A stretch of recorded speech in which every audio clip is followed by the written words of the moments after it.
Director వర్షనే వేరు. Hello everyone, welcome back to our channel Cinematic World and this is Shiva.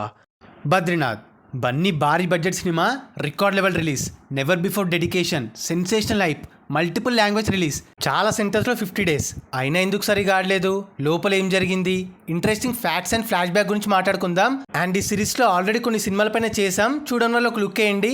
మరి జర మన ఛానల్లో కంటెంట్ నచ్చితే లైక్, షేర్ అండ్ సబ్స్క్రైబ్ చేసుకోండి ప్లీజ్.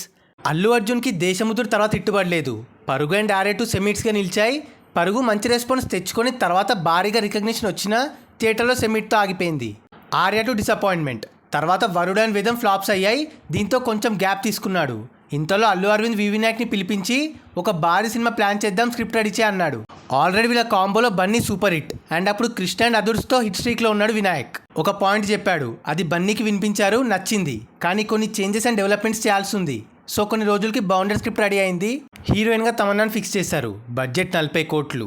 అప్పటికి టాలీవుడ్లో అదే హై బడ్జెట్ సినిమా, భారీ సెట్స్ అండ్ కాస్ట్యూమ్స్, పైగా కొన్ని ప్లేసెస్కి ట్రావెల్ చేసి కొంతవరకు షూటింగ్ చేశారు. లైక్ మనాలి, గులాబ్ అండ్ ఇటలీలో స్టంట్స్ కూడా సొంతంగా చేస్తున్నాడు అల్లు అర్జున్. ఈ షూటింగ్లో బన్నీ అన్న పీటరెన్స్ దగ్గర మార్షల్ ఆర్ట్స్ కూడా నేర్చుకున్నాడు.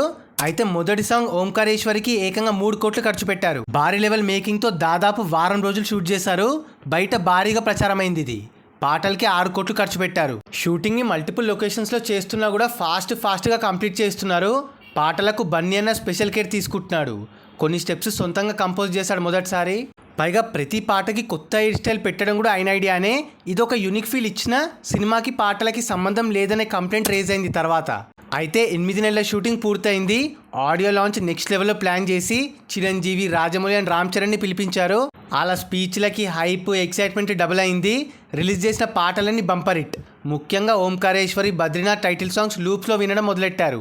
ఇదిలా ఉండగా సినిమా రిలీజ్కి 4 రోజుల ముందే మేకింగ్ వీడియో టీవీలో టెలికాస్ట్ చేశారు. అల్లు అర్జున్ అండ్ టీం వెంటనే వినాయక్కి కాల్ చేశారు. సార్ మన వీడియో టీవీలో వస్తుందని అన్నారు. వెంటనే టీంకి కాల్ చేశాడు వినాయక్. తన అసిస్టెంట్ డైరెక్టర్సే ప్రమోషనల్ స్టంట్ కోసం ఇచ్చారన్నారు. యాక్చువల్గా వీడియోని రిజల్ట్ వచ్చాక వాడదాం అనుకున్నాడు వినాయక్, బట్ ముందే లీక్ చేశారు టీం. దీనివల్ల ఆడియన్స్కి ముందే తెలిసిపోయాయి మేకింగ్ అండ్ సీన్స్. ఇది హెడ్ఏక్గా మారింది అల్లు అరవింద్ అండ్ వినాయక్కి. ఇంకా రిలీజ్ రోజు వచ్చేసింది జూన్ 10కి. గ్రాండ్గా 1400 స్క్రీన్స్లో రికార్డ్ లెవెల్లో రిలీజ్ అయింది బద్రీనాథ్. 3 లాంగ్వేజెస్లో రిలీజ్ చేశారు, తెలుగు, తమిళ అండ్ మలయాళం. అండ్ ఫ్యాన్స్ రచ్చ చేసి మెయిన్ థియేటర్ల వద్ద హోరీగా సెలబ్రేషన్స్ హల్చల్ చేశారు. కట్అవుట్లు, బ్యానర్లతో పండగ వాతావరణం తెచ్చారు. అండ్ ఓపెనింగ్స్లో కూడా అల్లు అర్జున్ కెరీర్లో బెస్ట్ రికార్డ్, 5.5 కోట్ల షేర్ వరల్డ్ వైడ్గా. కేరళలో అయితే బన్నీ క్రేజ్కి, ఓపెనింగ్స్కి మెంటల్ ఎక్కిపోయారు.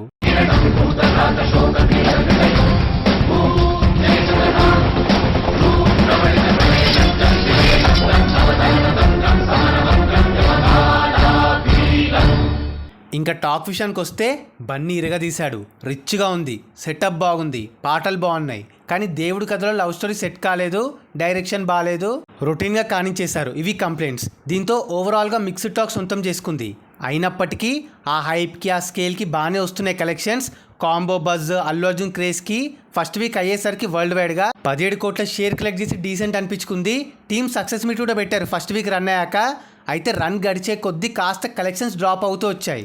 లాంగ్ రన్లో ఫ్యామిలీస్లో టాక్ ఎఫెక్ట్ చేసింది. దాంతో రన్ అయ్యేటప్పటికి డ్రాస్టిక్గా పడిపోయాయి కలెక్షన్స్. టోటల్ రన్లో 27.8 కోట్ల షేర్తో 8 కోట్ల వరకు నష్టంతో కాస్ట్ ఫెయిల్యూర్గా నిలిచింది బద్రీనాథ్. అయితే సినిమా రిలీజ్ అయిన కొన్నేళ్ల తర్వాత వినాయక్ ఒక ఇంటర్వ్యూలో బద్రీనాథ్ ఫెయిల్యూర్ రీజన్ ఏంటంటే, బద్రీనాథ్ స్టోరీలో నా వర్షన్ వేరు, కానీ అల్లు అరవింద్ మగధీర టైప్లో తీసి మైథాలజీ యాడ్ చేసి చేయన్నాడు, అది బ్యాక్లాష్ అయిందని చెప్పాడు. ఏమిటండి మీరు మాట్లాడేది?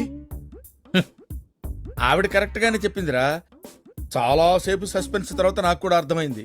ఈ స్టేట్మెంట్ ఎంతో మందిని షాక్ చేసింది. అప్పుడు మగధీరాన్ని చూసి వాత పెట్టుకున్నారని ట్రోల్ కూడా చేశారు. హై బడ్జెట్లు పెడితే సరిపోదు, కంటెంట్ ఉండాలని తెలుసుకున్నారు. అందుకే బద్రీనాథ్ తర్వాత బన్నీ అన్న భారీ బడ్జెట్గా కాకుండా కంటెంట్ ఉన్న నార్మల్ సినిమాలు చేయడం స్టార్ట్ చేశాడు. అదొక లెసన్ అయింది. ఇది పక్కన పెడితే బద్రీనాథ్ ఓటీటీలో అంటే యూట్యూబ్ ఛానల్స్ అండ్ అదర్ ప్లాట్ఫామ్స్లో లాంగ్వేజ్తో సంబంధం లేకుండా మస్తు రీచ్ అయింది, ముఖ్యంగా నార్త్ ఆడియన్స్కి. బట్ ఫ్యాన్స్కి అయితే అదొక డిసప్పాయింట్మెంట్ ప్రోడక్టే, అఫ్కోర్స్ అందరికీ. సో అది గైస్ మ్యాటర్.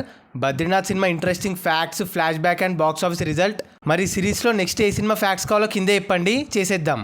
అండ్ ఈ వీడియో పైన మీ ఒపీనియన్ని కింద కమెంట్ చేసేసి బద్రీనాథ్ ఎంతమంది థియేటర్లో చూశారు, మీ వ్యూని మాతో షేర్ చేసుకోండి. అండ్ గైస్ కింద కమెంట్ అండ్ డిస్క్రిప్షన్లో మన ఇన్స్టా పేజ్ లింక్ ఉంది, ఫాలో అవ్వడం మాత్రం మర్చిపోవద్దు ప్లీజ్, మీకోసం అన్స్టాపబుల్ స్టఫ్ అక్కడ. అండ్ ఈ వీడియో నచ్చేస్తే please like, share and subscribe చేసుకోవడం మాత్రం మర్చిపోవద్దు. అండ్ ఇంకో మంచి ఇంట్రెస్టింగ్ వీడియోతో మళ్ళీ కలుస్తాం. Until then take care, bye, signing off team Cinematic world.